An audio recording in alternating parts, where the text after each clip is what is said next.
Dark screen. The sound of a train. People ask me how I can still be alive after going through such things. I don't know, either. Perhaps I'm someone who has already reserved a first-class ticket on the train to hell. North Korean provincial city landscape. 2009. I was 22 years old.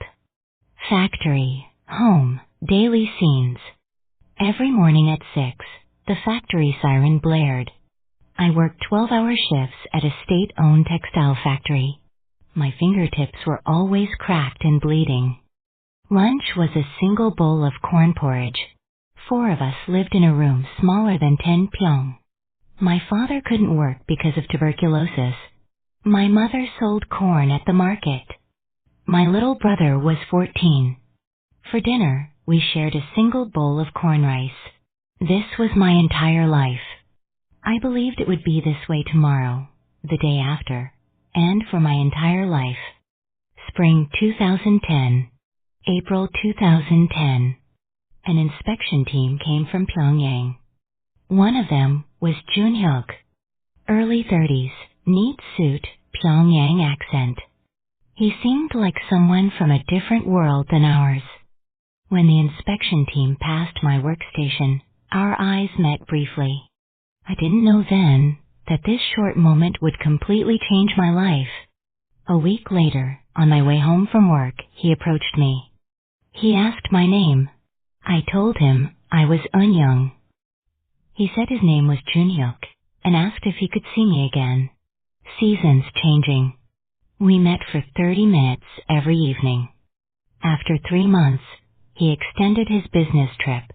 After 6 months, he told me he had fought with his father in Pyongyang. He asked me to marry him. He said he would convince his father. I believed him. February 2011. A year had passed. I told Junhyuk I thought I was pregnant. He told me not to worry, that he would handle everything.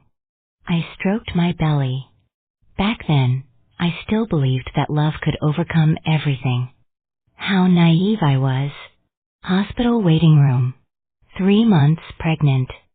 I went to a hospital where I could receive treatment quietly. But from the waiting room, something felt wrong. Everyone was staring at us.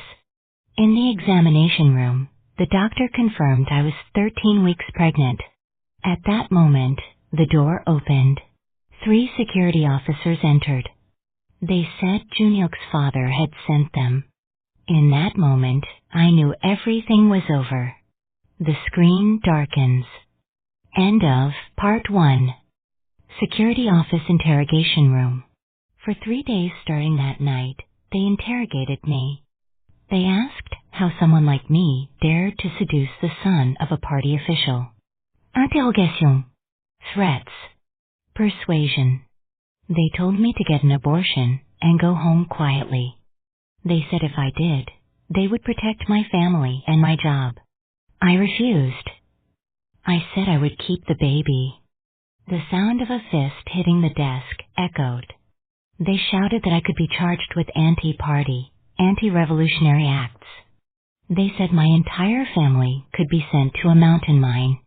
On the 3rd day, Junhyuk came to see me. Through the glass partition, he spoke. He said my name. I told him it was okay, that if we endured together. He cut me off. He said it wasn't possible. His voice trembled as he explained. For 3 days, he had knelt before his father every day. He had begged that he couldn't give up on me. But his father had told him that if he chose that woman, he would no longer be his son. I asked him what he decided. He lowered his head. He said without his father, he was nothing. Pyongyang, his job, everything his father had created for him. He said he couldn't protect me alone. I asked him coldly if he was going to kill our baby and abandon me. He choked up. He said he was sorry. Really sorry. I asked him if he loved me. He said he did love me. He really did, but I cut him off. I told him that his father was more important, Pyongyang was more important, his future was more important. He couldn't speak. He admitted he was a coward. He knew it. Tears fell from my eyes. I asked if he was going to abandon me, even knowing that. He begged me to get an abortion. Please. He would give me money. I laughed bitterly. Money. He said maybe later, in a few years, if his father changed his mind. I stood up. I told him to leave. Never to appear in front of me again. I spoke my last words to him. I had loved him too. Really. But now I understood. Love alone can't do anything. 2 days later, they released me. They told me to go to the hospital within a week, have the surgery, and bring back proof. On the 7th day, at night, in a potato field, my mother told me to go dig up some potatoes from the field. It was dark. I dug potatoes with a single flashlight. I sensed someone behind me. I asked who was there. A dull thud. Something hit the back of my head. A voice told me to be quiet. If I screamed, I would die. Darkness. I don't remember how many times I was beaten. When I came to, blood was flowing between my legs. Dawn, at the hospital. The doctor said it was a stillbirth. I needed an abortion procedure. I stared at the ceiling. They had one. After the surgery, in the corridor, I heard the nurses whispering. Someone from the security office had come to pick up the certificate. My fists trembled. It wasn't an accident. They had sent someone. They had taken my baby away under the name of an accident. Outside the hospital window that night, I made a decision. If I stayed here, I would die. At my factory locker, I took out the money I had saved for 3 years. 300 yuan. Meeting with a broker. I received a note from a factory senior and went to meet him. He asked if I wanted to cross the border. I said yes. He asked about money. I said 300 yuan. He laughed. He said that wasn't enough to even cross the Tumen River. But he noted I was young and pretty. He said I would sell well in China. I was horrified. He was going to sell me. He said if I didn't like it, I could stay here. After a long silence, I asked when we would leave. He said in a week. The night before leaving. The room where my family all slept. I looked at my sleeping family. In my heart, I said goodbye. Mom, Dad, little brother, I'm sorry. A small bundle. 1 set of clothes. 1 photograph. 4 in the morning, in a truck. The broker and 3 other women. All in their 20s. All trembling. He told us not to make a sound. To hold our breath until we passed the checkpoint. In the truck bed, in a cramped space, we could barely breathe. The truck stopped. He told us it was a checkpoint. To stay still as if dead. I heard voices outside. Someone asked where they were going. The driver said he was delivering materials to a construction site in the border area. The guard told him to open the cargo bed. The 4 of us stopped breathing. My heart felt like it would explode. A flashlight beam swept over the pile of materials. An eternity of silence. Then they told him to go. An hour later, the truck stopped again. This time, the door opened. The guard's flashlight approached.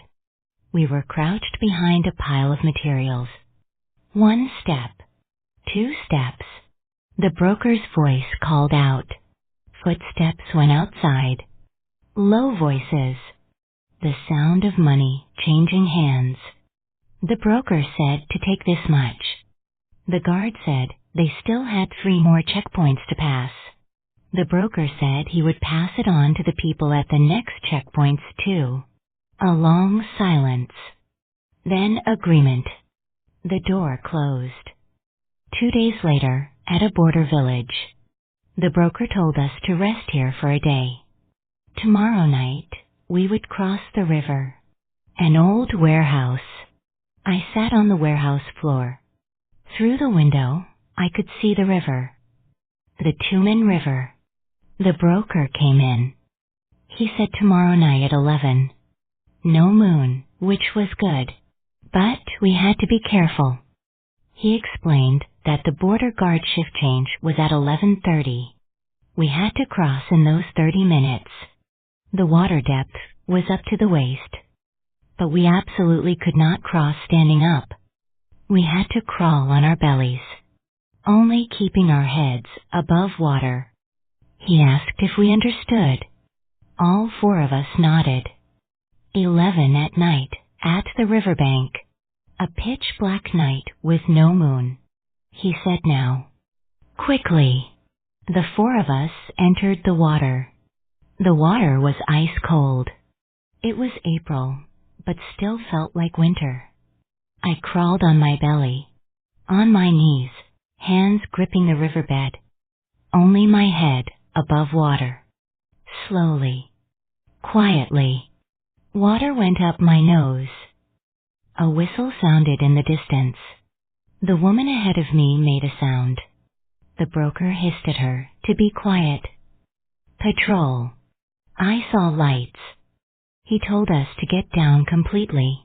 We all submerged our faces in the water. A gunshot rang out. Underwater, I held my breath. 10 seconds. 20 seconds. 30 seconds. My lungs felt like they would burst. The light moved away. He told us to get up, to move quickly. We ran through the water. More gunshots. Splashes erupted around us. The woman next to me stumbled. I caught her. I told her to keep going. We were almost there. The opposite bank. Finally, Chinese soil. I was alive. But this was just the beginning. Chinese countryside house, 2 days later. The broker told us to rest here for 2 days. Then he would send each of us where we were going. I asked where we were going. He laughed. To the people who bought us. On the 3rd day, in a truck, he told me I was leaving today. We drove for hours. An old farmhouse. A man in his 70s came out. The broker received an envelope of money. He said, this girl was 22 years old. Healthy. My face was blank. I had been sold. A person sold to a person. A dark room. The old man said I was his wife now. He was old enough to be my grandfather. 70 years old. I was 22. A lock on the door. From that day, I was trapped in that house. The door was locked from outside. Iron bars on the windows. The first night, the old man came into the room. I screamed at him not to touch me. He didn't understand my words.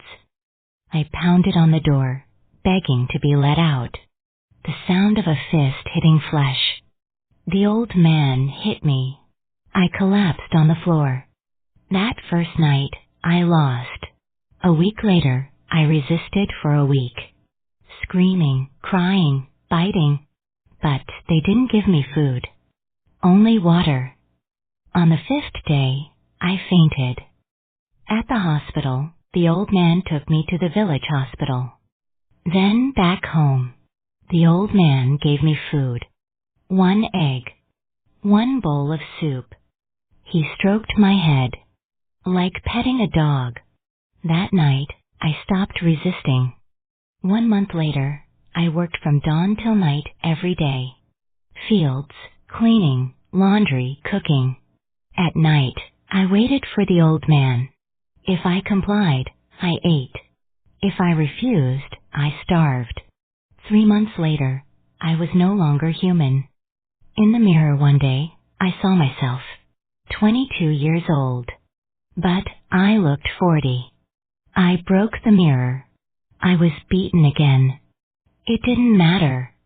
I couldn't feel anything anymore. A year later, I was still crying. 2 years later, even the tears dried up. 2.5 years later, the old man's violence escalated. He was rougher. Worse, when he drank. My body was covered in bruises. My ribs were broken. Winter came. There was no heating. I shivered in the cold, unable to sleep. But I still had to go work in the fields. I collapsed. The old man kicked me. He yelled at me to get up. I got up. Because I had to work. Because I had to eat. Because I had to live. In the 3rd year, I was already dead.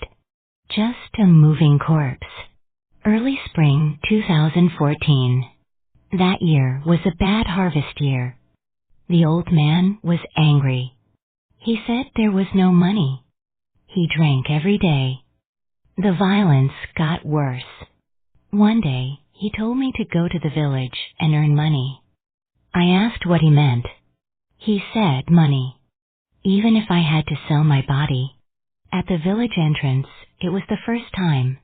The first time in 3 years, I had been outside alone. I could have run away. But where to? I couldn't speak Chinese. I had no money. Then I saw a woman. Short skirt. Heavy makeup. People pointed fingers at her. I followed the woman into an alley. I called out to her. She turned around.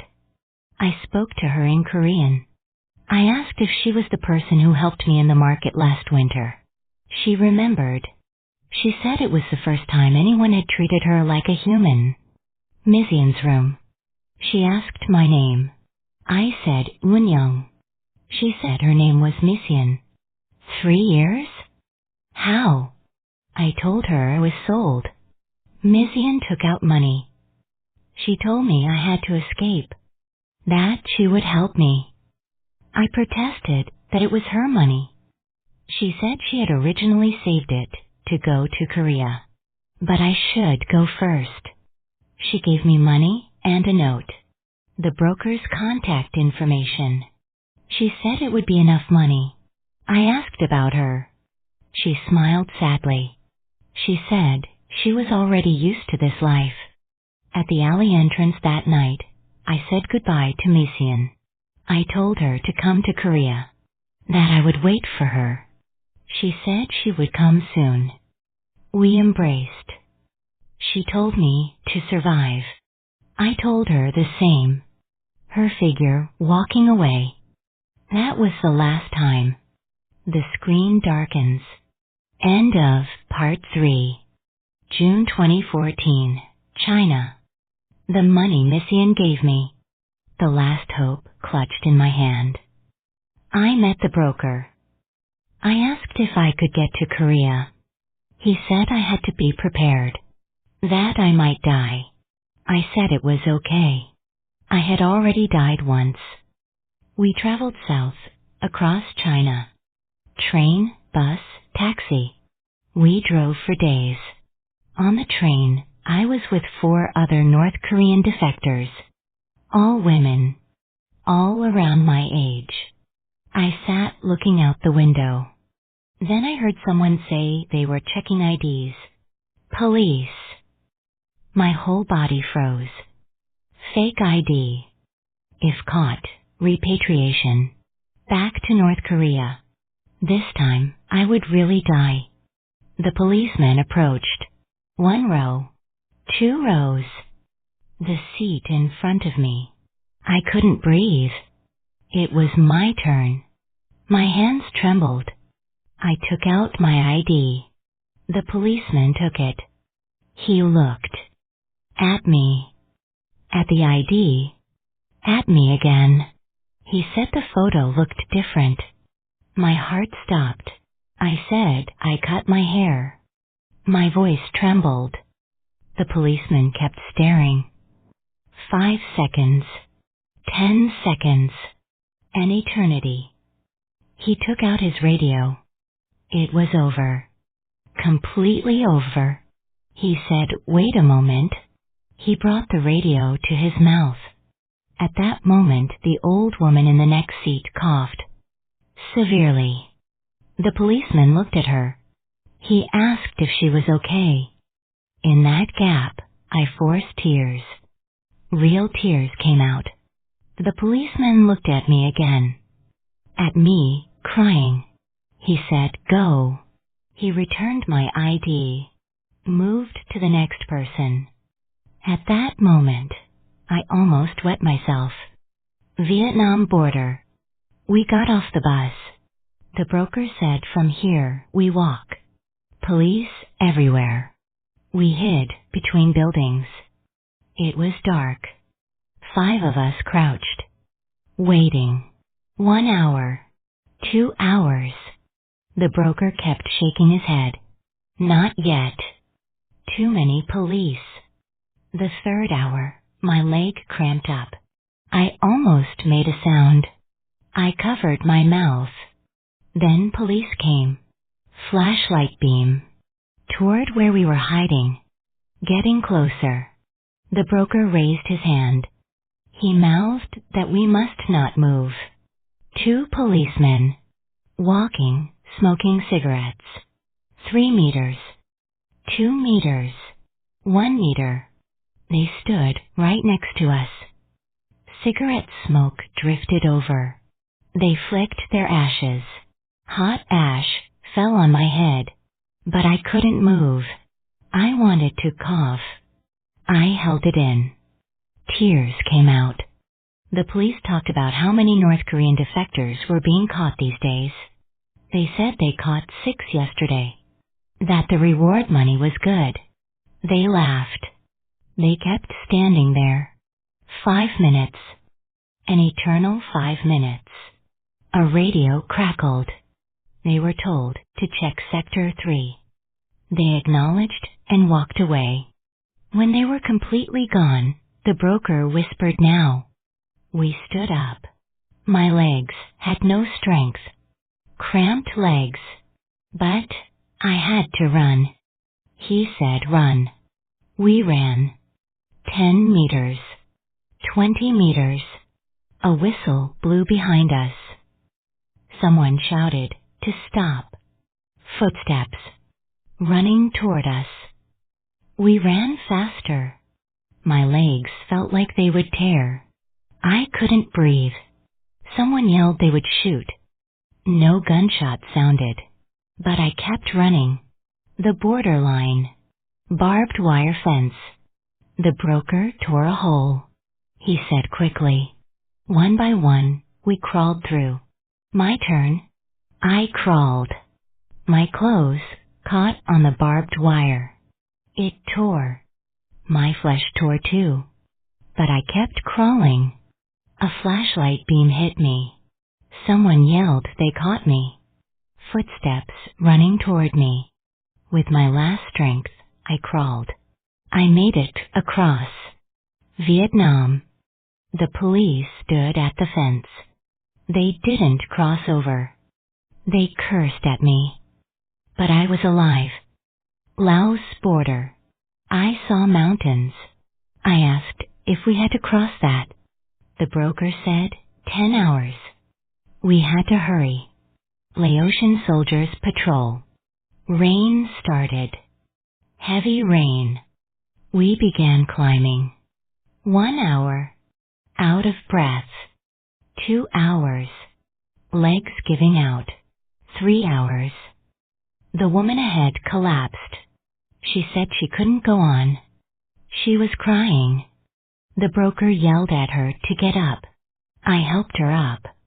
Then lights appeared below the mountain. The broker said, "Soldiers, get down." We all lay flat. In the mud. The lights swept the mountain. Toward us. Slowly. Getting closer. We held our breath. The light passed over us. Went the other way. He said, "Get up. Quickly. 4 hours." My shoes came off. Barefoot. 5 hours. My feet were bleeding. 6 hours. I couldn't go anymore. My knees buckled. I collapsed. The broker hit me. He yelled, asking if I was going to die here.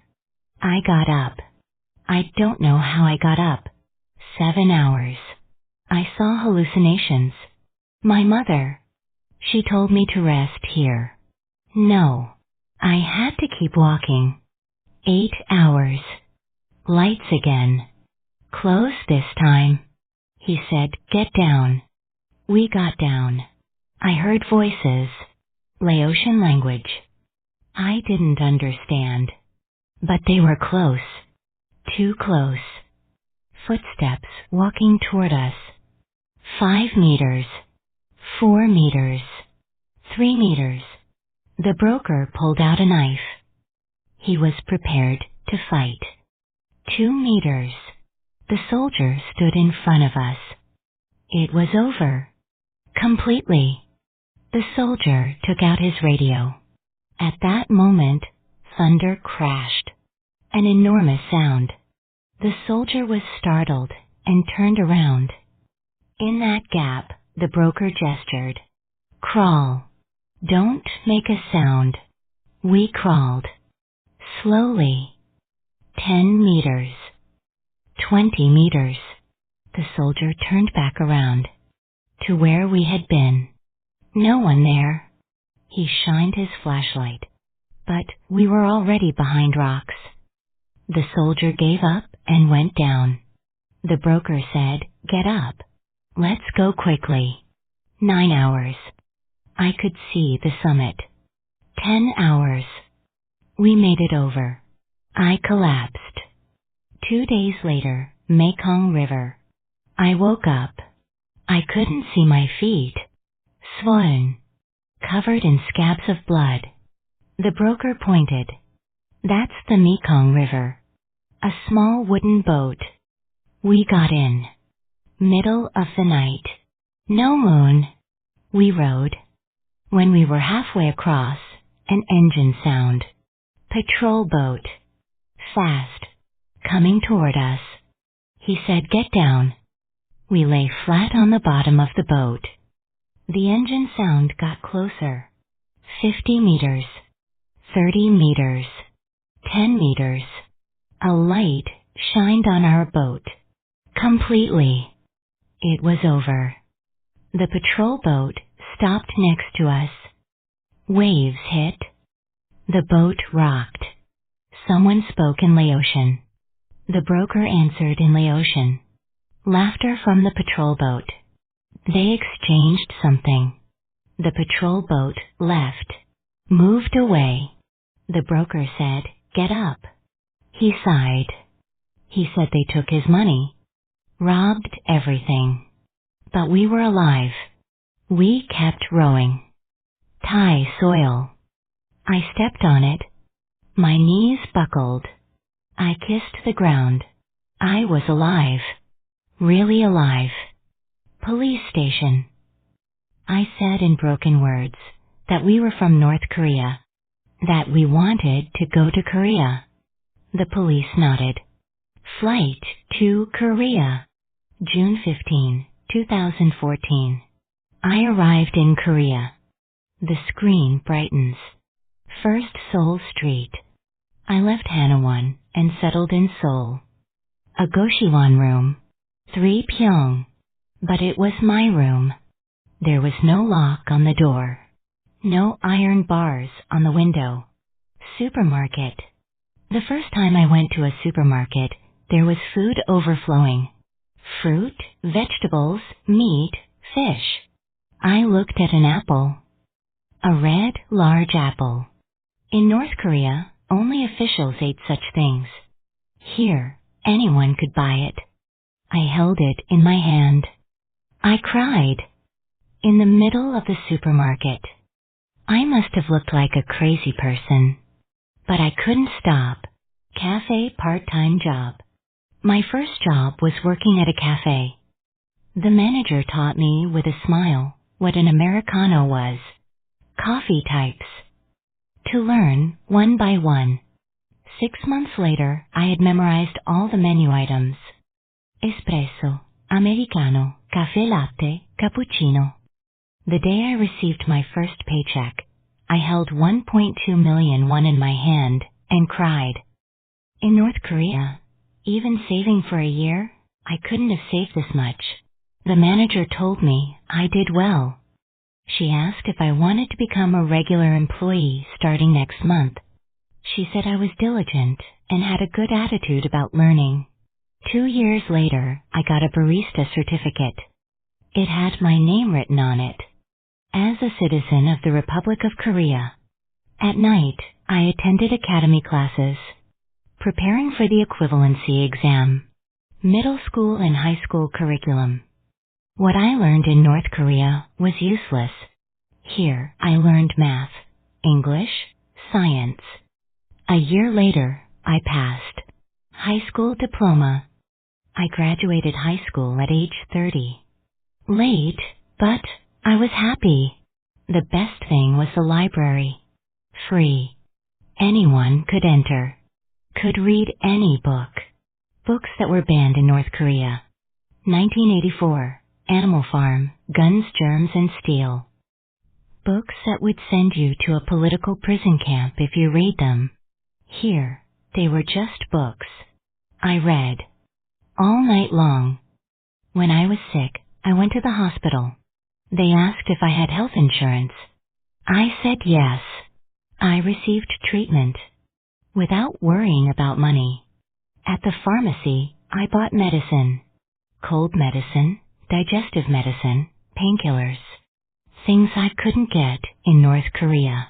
Here, they sold them even at convenience stores. I started attending church. In North Korea, Christianity meant the death penalty. Here, it was freedom. Church members welcomed me. They called me sister. It was the first time. Being called sister. People who treated me like family. I also attended a North Korean defector meeting. People like me. Everyone had similar stories. I realized I wasn't the only one. It was comforting. I met a boyfriend there. He was also a defector. He said the past wasn't important. That who I am now is important.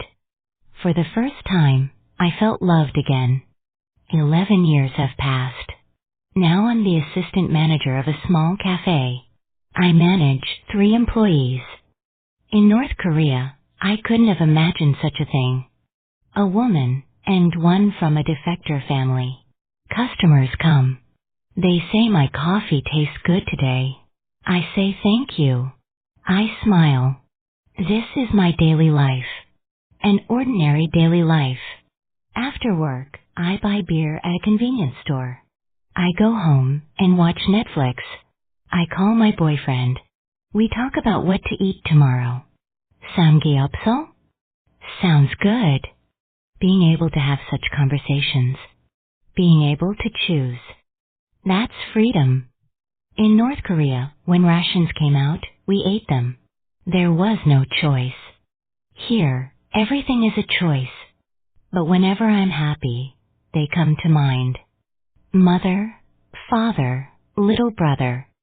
Families of defectors are mostly sent to camps. The moment I chose freedom, my family fell into hell. My happiness is built on their suffering. Misen. No news since then. She said she was already used to it.